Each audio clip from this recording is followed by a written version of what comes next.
وہ بڑا ہی خوبصورت بچہ تھا۔ بخارا کے مصروف بازار میں اس حسین و جمیل بچے کی طرف توجہ دینے کی اس وقت کسی کو فرصت نہ تھی۔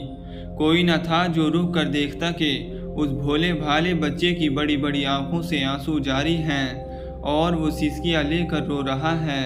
کچھ دیر بعد ایک درویش صفت شخص کا ادھر سے گزر ہوا۔ اس نے بچے کو روتے دیکھا تو ٹھہر گیا، بچے کو تسلی دی، پھر اس کے رونے کی وجہ پوچھی۔ بچے نے بتایا کہ اس کے مالک نے اسے بازار سے انگور لانے کے لیے کچھ رقم دی تھی، وہ رقم راستے میں کہیں گر گئی ہے، اب وہ انگور خریدے بغیر کیسے گھر واپس جائے۔ درویش نے جیب سے کچھ رقم نکالی اور انگور خرید کر بچے کے حوالے کر دیے۔ اس نے احسان مندی کی نظر سے اجنبی کو دیکھا اور انگوروں کا لفافہ تھام کر گھر جانے لگا۔ اسی لمحہ درویش نے بچے کو روک کر کہا، دیکھو، جب تمہارے پاس دولت آ جائے تو فقیروں اور درویشوں کا احترام کرنا اور ان کے حقوق کی حفاظت کو اپنا فرض جاننا۔ بچے نے وعدہ کیا اور انگور لے کر گھر چلا گیا۔ یہ بچہ بخارا کے ایک گھرانے کا غلام تھا۔ چند سال بعد یہی غلام بر صغیر کی اسلامی مملکت کا فرمان روا بنا۔ اس وقت کسی کے وہم و گمان میں بھی نہ تھا کہ بخارا میں غلامی کی زندگی بسر کرنے والے اس بچے سے قدرت مستقبل میں اتنا بڑا کام لینے والی ہے۔ تاریخ اس بچے کو شمس الدین التمش کے نام سے جانتی ہے، جنہوں نے بر صغیر کی نوزائیدہ اسلامی مملکت کو نہ صرف انتشار کا شکار ہونے سے بچا لیا بلکہ اپنی بصیرت اور انتظامی صلاحیتوں سے کام لیتے ہوئے مملکت کو بے حد وسیع و مستحکم کیا۔ انہوں نے ملک کو ترقی کی راہ پر گامزن کر دیا اور اس سرزمین کو اسلام کا ایک مضبوط قلعہ بنا دیا۔ التمش نے اپنے بچپن میں درویش سے جو وعدہ کیا تھا اسے عمر بھر نبھایا، چنانچہ وہ سربراہ مملکت بننے کے بعد آخری دم تک علماء، مشائخ اور صوفیہ اکرام کی خدمت کرتے رہے۔ التمش بر صغیر کی وسیع اسلامی مملکت کے فرمان روا کیسے بنے، اس کی داستان بہت دلچسپ ہے اور حضرت یوسف علیہ السلام کے قصے سے حیرت انگیز طور پر مماثلت رکھتی ہے۔ التمش ترکستان کے ایک قبیلے البری سے تعلق رکھتے تھے۔ یہ قبیلہ ممتاز حیثیت کا مالک تھا۔ ان کے والد ایل خان قبیلے کے سردار تھے اور انہیں اپنی دولت اور اثر و رسوخ کی وجہ سے شہرت حاصل تھی۔ ایل خان کے کئی لڑکے تھے، لیکن قدرت نے التمش کو غیر معمولی حسن و جمال، وجاہت اور ذہانت بخشی تھی۔ انہی خوبیوں کی بنا پر ان کے والد انہیں اپنے دیگر بیٹوں سے زیادہ عزیز رکھتے تھے۔ ایل خان کے بیٹوں کو یہ بات بالکل پسند نہ آئی کہ التمش کو اپنے بھائیوں پر فوقیت دی جاتی ہے۔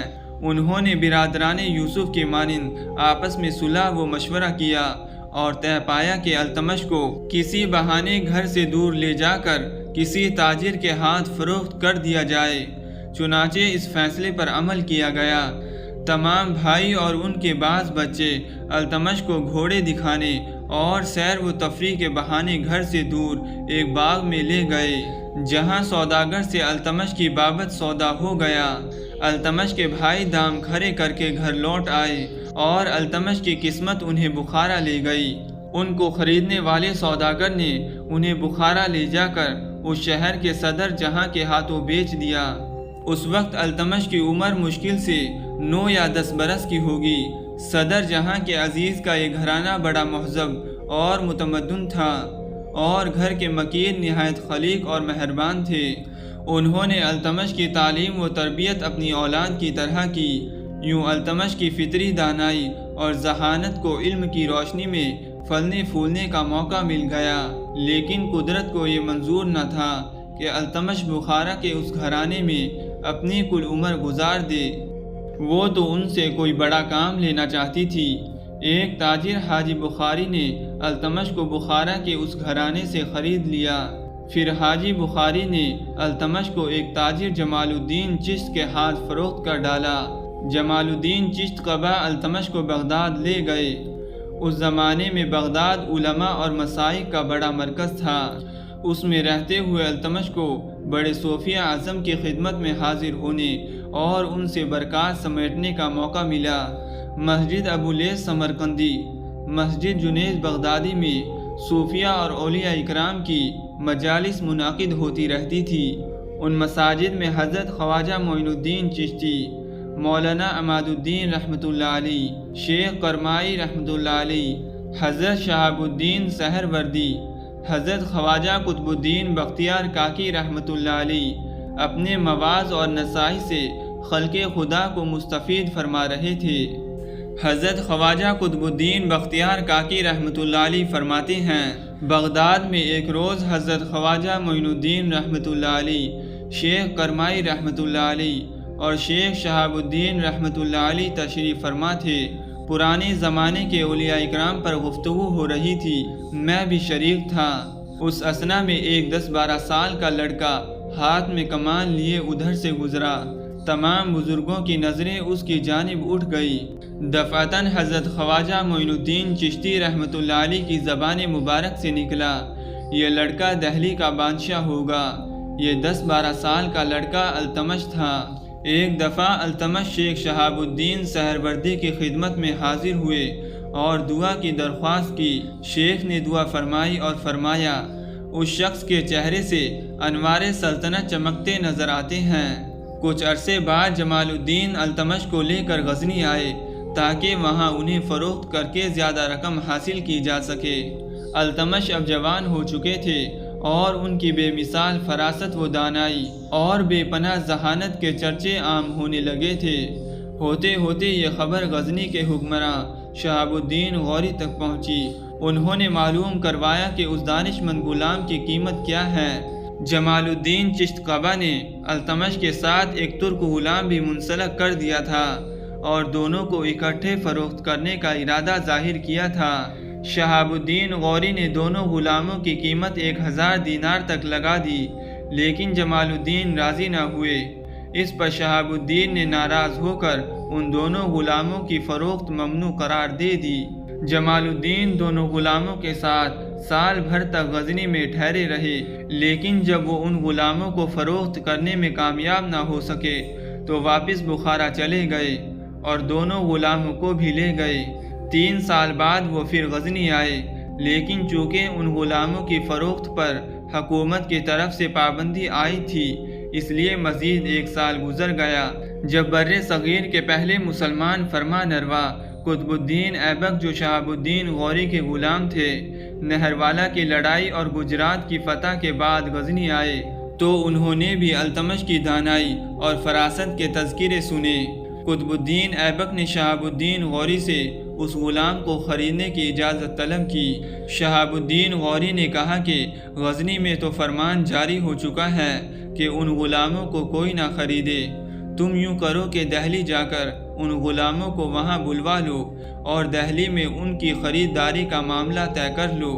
قطب الدین ایبک نے نظام الدین محمد کو بعض امور کی تکمیل کے لیے غزنی میں چھوڑ دیا اور انہیں ہدایت کی کہ جب وہ دہلی آئیں تو اپنے ساتھ جمال الدین چشت قبا کو بھی لیتے آئیں تاکہ التمش کے معاملے پر بھی بات ہو سکے۔ نظام الدین محمد جب دہلی آئے تو انہوں نے قطب الدین کی ہدایت پر عمل کیا، چنانچہ دہلی میں دونوں غلاموں کی خریداری کا معاملہ طے پایا۔ بعض مورخین کے مطابق قطب الدین ایبک نے دونوں غلاموں کو 1 لاکھ تنکے میں خریدا۔ تنکا اس زمانے کا سکہ تھا۔ ایبک التمش کی شخصیت سے اتنے متاثر ہوئے کہ انہوں نے التمش کو اپنا بیٹا بنا لیا۔ التمش اپنے سابقہ مالکوں سے عربی اور فارسی کی تعلیم حاصل کر چکے تھے۔ بغداد میں صوفیہ کبار اور مشائخ اکرام سے تقویٰ، طہارت اور تزکیہ کا درس لیا تھا۔ اب قطب الدین ایبک کی سرپرستی میں انہوں نے فن حرب سیکھے اور لڑائی کے مختلف طریقوں میں مہارت حاصل کی۔ بہت جلد قطب الدین نے التمش کو خصوصی محافظ فوج کا سالار بنا دیا۔ کچھ عرصے بعد انہیں امیر شکار بنا دیا گیا۔ پھر گوالیر کا علاقہ فتح ہوا تو ایبک نے اپنے لائق غلام التمش کو گوالیر کا حاکم بنا دیا اور بلند شہر کو مضافات سمیت ان کی جاگیر میں دے دیا۔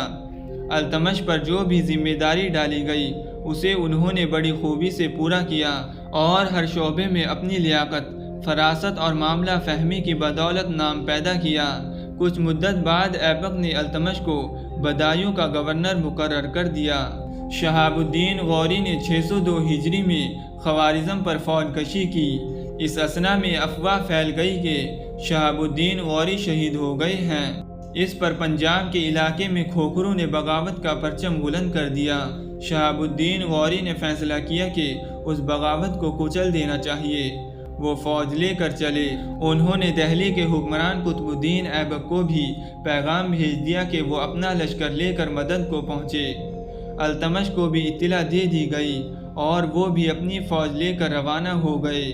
دریائے جہلم کے کنارے کھوکھروں سے جنگ ہوئی۔ کھوکھر ایک جزیرے میں محصور ہو گئے اور زبردست مزاحمت شروع کر دی۔ دریا کی تند و تیز موجوں کو چیر کر جزیرے تک پہنچنا اور سرکش کھوکھروں کو زیر کرنا بڑا مشکل کام تھا، لیکن اس وقت التمش نے ایک جرأت مندانہ قدم اٹھایا۔ انہوں نے بڑی بے خوفی سے اپنا گھوڑا دریا میں ڈال دیا اور نہایت تیزی سے دریا پار کر کے دشمن کے ٹھکانے پر جا پہنچے۔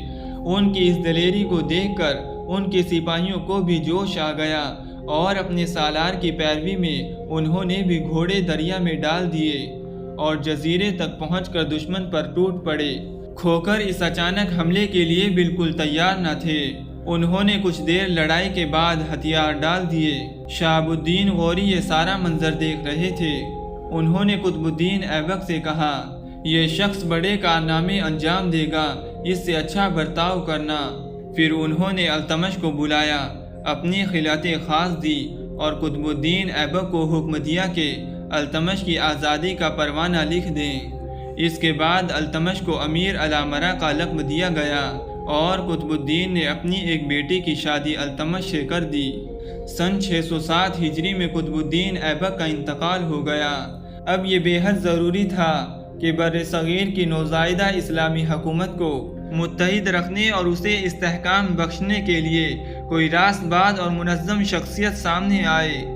دہلی کے امیر داد یعنی چیف جسٹس علی اسماعیل اور دیگر امرا نے محسوس کیا کہ اس منصب کے لیے التمش سے زیادہ موزوں اور کوئی نہیں ہو سکتا۔ انہوں نے بدایوں خط بھیجے اور التمش کو آ کر امور مملکت سنبھالنے کی دعوت دی۔ التمش دہلی آ گئے اور 607 ہجری ہی میں انہوں نے مملکت کی باغ ڈور سنبھال لی۔ انہوں نے شمس الدین کا لقب اختیار کیا۔